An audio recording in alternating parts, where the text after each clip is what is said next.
Hi, and welcome back. One of the questions that I always get in my classes is that what happens if self-managed teams lack motivation?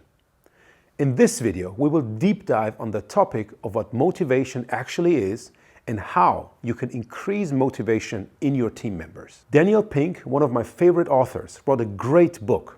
It's called Drive, The Surprising Truth About What Really Motivates Us.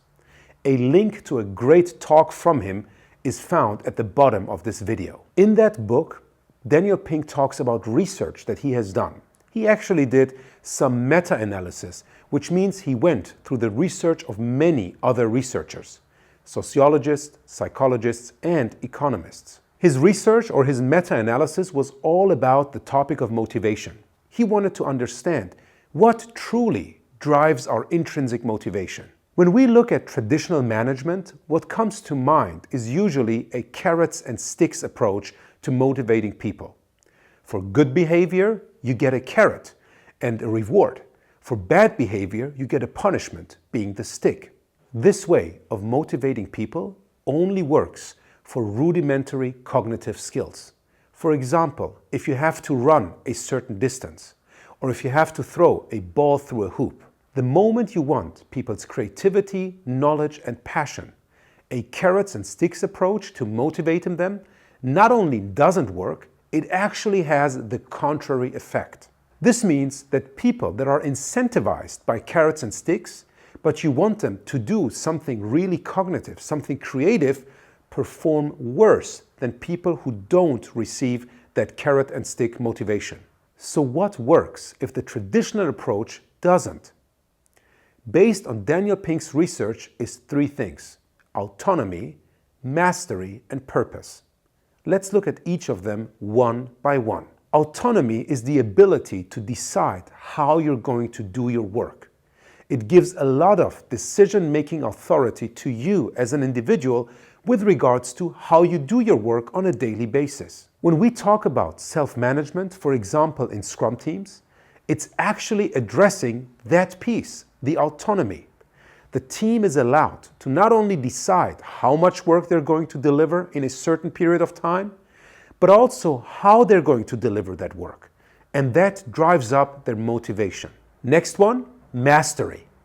Mastery is the ability to get better at what you do. In Scrum, as an example, the retrospectives, but also the review, drive our mastery. It's all about becoming better and better at how we work, but also what we deliver for our customers. And that approach to mastery intrinsically drives up our motivation. Last one on the list, and maybe the most important one, is purpose. If you know what you're working for, and purpose is never money. Purpose is if you know that what you're working on has an actual impact on people, has an actual impact on society, has an actual impact on your organization, then you are motivated. What I see happen in many organizations is that people do not know what the purpose of the organization, the product development initiative, and their team is.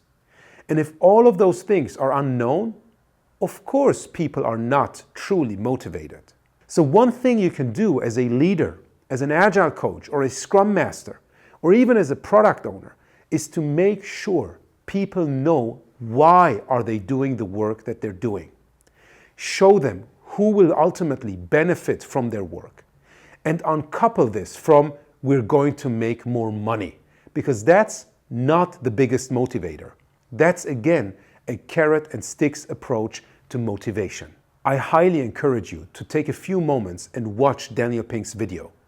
It's not only a great topic, it's also great in how they produce the video itself. I hope this brief video about motivation gives you a much better understanding of what truly drives our intrinsic motivation and helps you motivate your team much better using autonomy, mastery, and purpose.